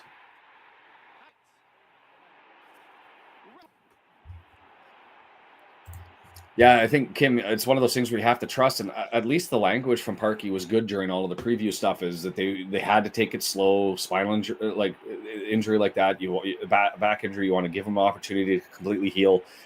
I mean, you hope that there's legitimacy to that, and that they gave him all the time that he needs. And it's not just, I wouldn't say we're desperate 2 games in to have him in. It's not like last season where we took that whop early in the season and then had only draws to look for after. So, but it to me, interesting bench and interesting on the right side. That's a feather in the cap for Mr. Cleworth to be given that faith to cover an exceptionally impressive player down that left side. Their team comes down that left, and they basically said, we're going to leave it to Barney and Max to deal with it. Oh, hello, little one. As I have both kids here early in the morning. And the normal course of events would be that I wouldn't be live as everybody wakes up.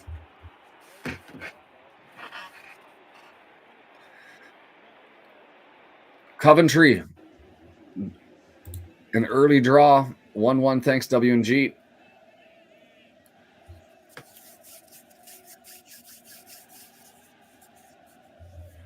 And I haven't looked up. I mean, I assume I know what I'm getting from Coventry City. Or not Coventry City, from Reading.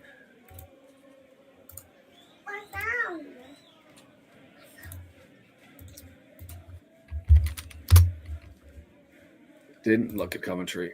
Bristol with an opportunity in the area, not able to get it anywhere close to getting the goal, and it comes all the way out. Danger area opportunity. Oh, how did you miss that? Onside, has an opportunity to right at the 6-yard box and pulled a Billy Waters and yipped that right over the top of the net. Foot over the bar, could have gone left, could have gone right, and instead he just gets his boot on it and rips it over the top of the net. Nonsense. So touch of the ball with the right came down, and then he shinned it off the left, so didn't anticipate it was going to be taking the bounce that it did. Yikes.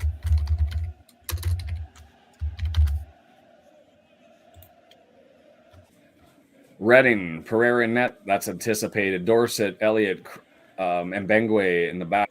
We got Ashley Basherman, which you'd expect. Smith to be there at their front. Wings wearing the armband. No real surprises looking at their team.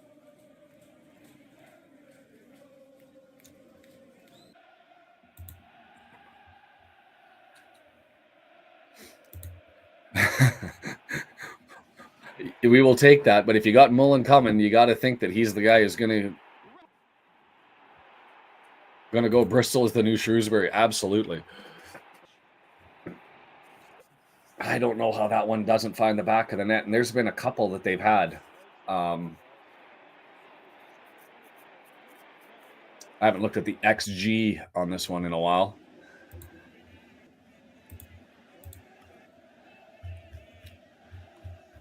Scrolling out. 2.25 to 0.89, probably accurate. I think that 2.25 a little bit high. Well, no, they had that third opportunity late. We'll take it. But the 3 headers off those corners probably could have. You'd expect one of them to find the back of the net. That play on the far post, still don't know how that one stayed out. And then you have that opportunity there.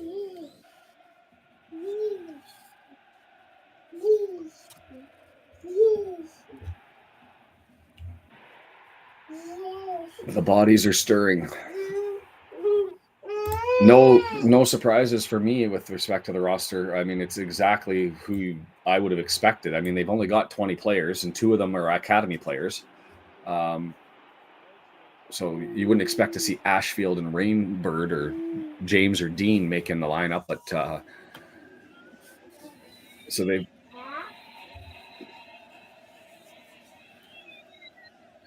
Scar is in there, but I was just saying, as far as Reading they've got 20 people and 18, and the airplane being used as a weapon next to me to try and wake up the brother.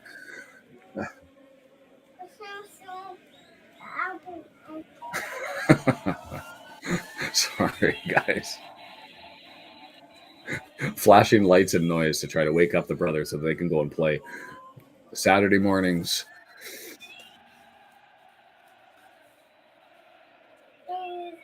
The 6 a.m. wake up time, usually I'm able to do my prep and deal with the stirring of children offline. This time it goes live when we cover these 4:30 games, and I was curious as to how this would end up panning out. It's pretty cute. I'm not going to lie.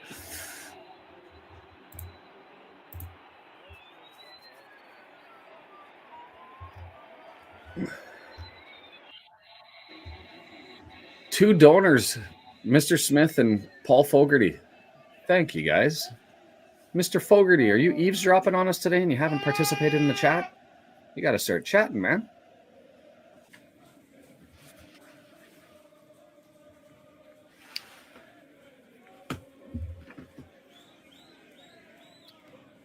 Ball over the top. Bristol still searching 18-yard box, and they're going to call that offside. Fascinating. I would have liked to have seen that one on the replay. I don't think that was offside, but 81 minutes running this one down. Deandra, how are you? And then we'll all shift gears and slide over into another stream so that we can cover the Reading match. And I've got to go to...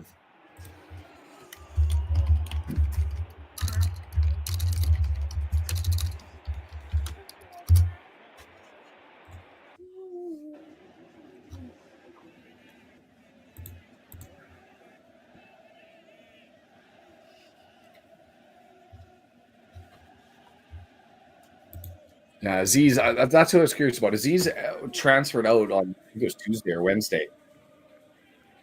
No, we're just watching the Stockport game wind down. We're here. We're still talking mostly about it's a 2-0 game, and so we're going to slide over there, and we'll be there soon.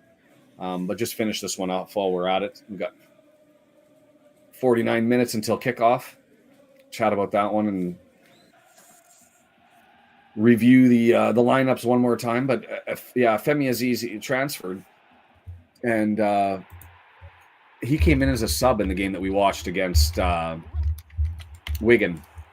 That Reading absolutely dominated. 2-0 game, but could have been more than that. A Stockport into the area for the first time. Fevrier, Colchester takes a sharp angle shot handled by Griffiths, but that had a bullet. Yeah, I think, WNG, do you think he's going to get drawn in the 65th, 70th minute? I mean, you don't put him on the bench if you think you're going to just let him sit there and cook, do you? Maybe a late addition if they're down just to get a run out. We'll see what ends up happening. There he is. Nice to see you, Paul. It's always a little bit more fun, too, when I find somebody who knows me in real life joins us.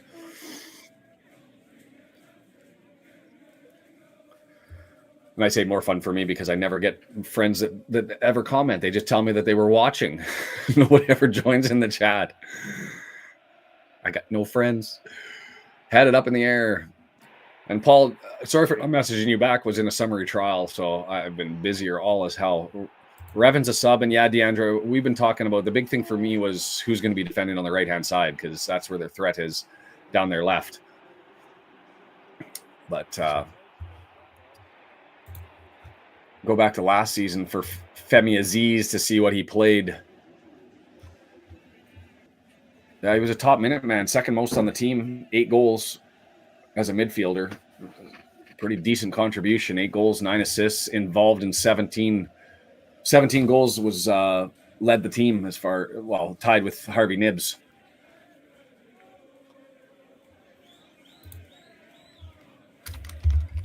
But a transfer out and won't be available, which cuts the depth of Reading, an already short squad on depth, away as he goes to Millwall.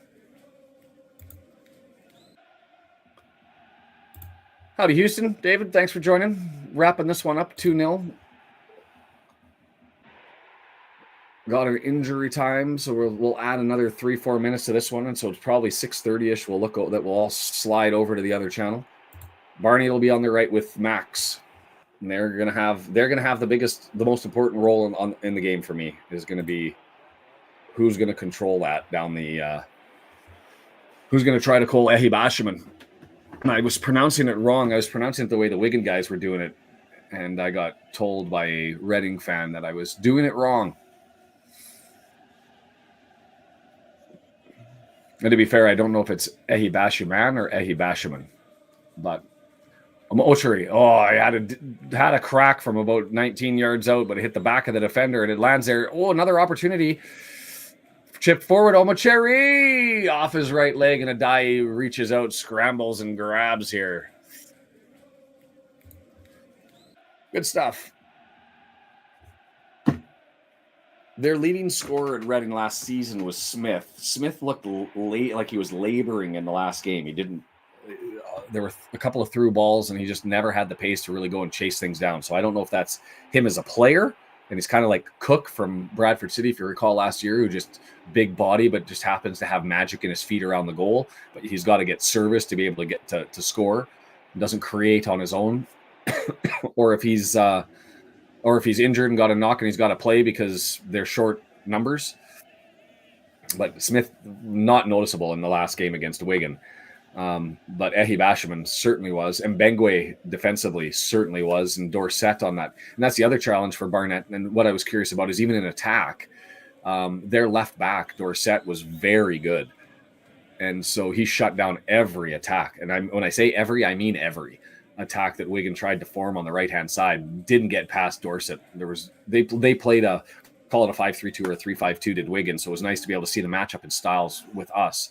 And they built up for those plays into the corner, just to the outside of the 18-yard box, looking for crosses into the area, and they didn't get any from the right. And so I was wondering who that was going to be. That number 8, I would have to look. DeAndre, are you watching this game, and where did you pick it up? Did you just late add the Stockport,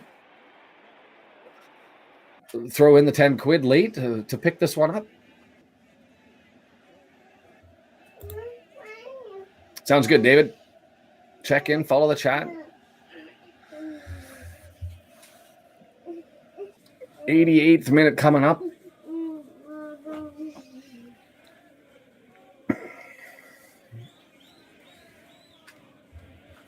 No, Kim, is going to be covered by Cleworth and Barney.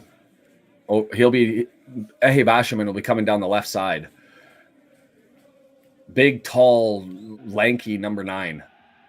And he loves, I'd say 3 or 4 times. Like he He uses his pace to blast down towards the goal line and then looks for cutback passes. And that's how he got Savage's goal, was a beautiful passes. Ooh, another right-footed opportunity. Not a lot of pace on that one. Sort of scuffed it, and Adai just falls and collects. Nothing spectacular from Adai, but he's been mostly steady. He just had that one miss save that went through his arms, and if his knee wouldn't have been there, it would have been in the back of the net. But we'll have... I mean, if you're Stockport, 7 goals for, no goals conceded, +7, top of the table, and no goals conceded for the whole season. That's 3 clean sheets in a row to start everything off. I'm curious, when did they hit their first real challenge, their first test? Matches. So they're in Mansfield next. Tough, but doable. And then they get Reading, and that's already been postponed. Then they have Crawley. Then they have Leyton Orient. Barnsley. And then Shrewsbury. Wigan. Which, seeing Wigan in that Reading game, not a challenge in that one. Then Wickham, which we've already seen, not really there. Charlton, Northampton Town, Lincoln City. And then they go on a run. They go Bolton, us, relief from Burton, Birmingham, Exeter City, Peterborough, Huddersfield, Rotherham, and then Birmingham again January 1st. So they're November, December. They'll be looking to be top of the table or near it through that mess, and then hope to hold on through November, December. And then their run-in, not that bad. Peterborough and Huddersfield standing there. Rotherham, Peterborough, Huddersfield, I guess, 3 in a row before they get Lincoln City at home and Wickham at the end. So in both halves, their tougher matches all come at the end. 5 minutes of added time. Yeesh. That's a good prediction. A safe one to make, Kim. Indeed. Into added time. We're going to have another 4.5 minutes of it.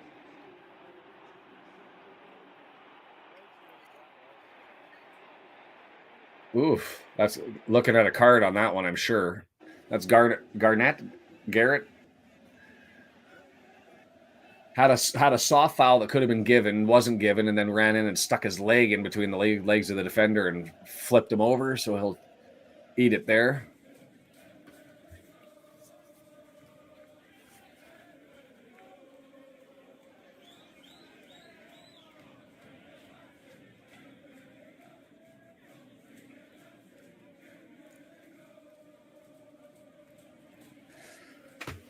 Oh, let's just get to the Wrexham game already. I want to have the feels.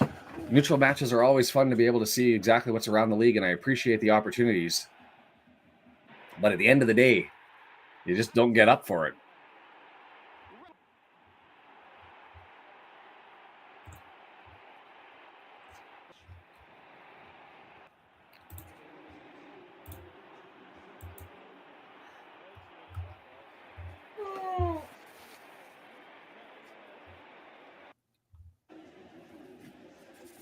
Corner for Stockport in the dying minutes, taking their time, setting it up over on the left-hand side. It'll be another right-footed in-swinger, and we'll see if they're able to add one off of a set piece towards the end of this. Defenders all the way back. Far post.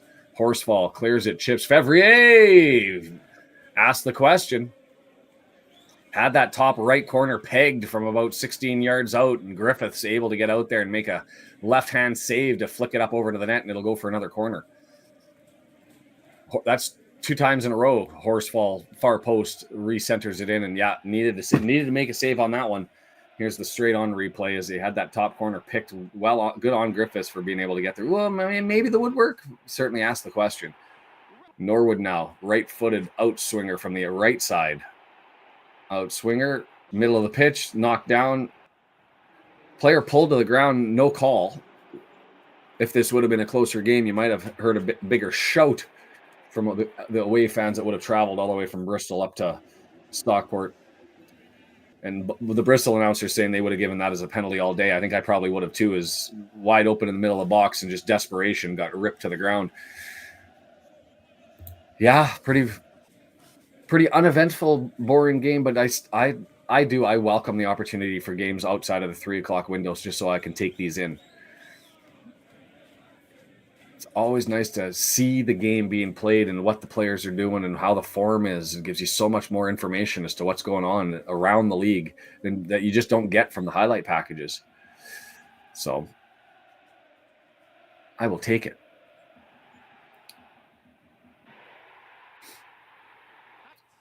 Heavy touch by Norwood, and so Bristol running out of time.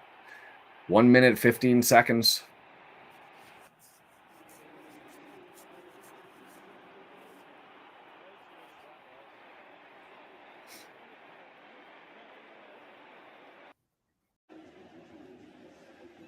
No, we'll right when this is done, we'll flip right over to the Wrexham stream. Give us 2 to 5 minutes to set everything up before we join, and we'll catch everybody over there once the whistle blows on this, and then we'll all chat all Wrexham all the time. Maybe a quick little review of this one, but no thought mob stats or anything like that necessary. Stockport deserved the win. They're going to get the 3 points. Gifted a goal and earned another one. But Bristol had opportunities, but just no closure, and their form just got players down for Stockport, and the play's still playing. Omocheri with it, and 17 yards out, spins on the left, and then just drifts it up to the moon. And there's the whistle, the end of it. Did Brighton win that? Brighton scored to get that one back. I thought it was. Did they take away a goal, W&G? Because I thought that I saw earlier it was 2-1 the other way. Take one back on a VAR or something? Or was I just mistaken? Anyway, the whistle has blown on this one, so we're going to give us about 5 minutes to set everything up, bounce over to the other stream. We'll be back to bring in the game that matters. Reading, the Royals, the Ding, taking on Wrexham. So we'll sign off for this one. Thank you for you guys for joining. It's been awesome. Have yourselves, I guess I'll see you. I won't have to say I'll see you. I know everybody's probably joining us. It's here. So we'll bounce over. Keep an eye out for it. Grab yourself a coffee. Grab yourself a beer if it's late enough. It's 5 o'clock somewhere. And thanks for joining us for this one. We'll see you again.